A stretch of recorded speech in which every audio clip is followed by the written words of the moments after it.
హృదయ శుద్ధి గలవారు ధన్యులు అన్నది చిన్న మాట కాదు.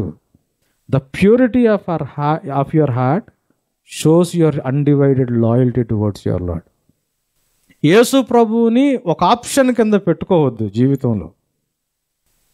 మన ఎజెండా మనం చేసుకుంటా, మన ఎజెండాని ఫుల్ఫిల్ చేసుకోవడానికి దేవుడు సహాయం అడగొద్దు.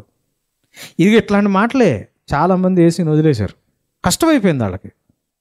నా ఎన్ని చంపేసుకుని వెళ్ళాలా, నన్ను ఇంట్లో వాళ్ళు మొదలుపెట్టి తల్లిదండ్రులు, అన్నదమ్ములు, అక్కచెల్లెలు అందరూ ఏం చేస్తారు?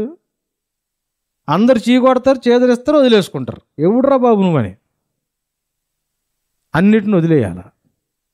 ఆయన మీద మాత్రమే ఫోకస్ చేసే హృదయం. దీని గురించి ప్రాబ్లం ఏంటంటే ఇట్లా చెప్పరు బయట. ఎవరు చెప్పారు మీకు కష్టం పోదని? ఎవరు చెప్పారు మీకు పిల్లలు పుట్టరని? ఎవరు చెప్పారు మీకు యేసు ప్రభువు దగ్గరికి రండి, మీ దుఃఖ దినాలు సమాప్తం?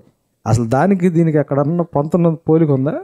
ఇక బ్యాగులు వచ్చేస్తాయి, ల్యాండ్ వచ్చేసిద్ది, అది వచ్చేసిద్ది, ఇది వచ్చేసిద్ది అని వస్తారు అన్ని సర్దుకుని వచ్చిన తర్వాత నీకు దొరికే ఏసీ అసలు ఏసీ కాదు, వేరొక క్రీస్తు.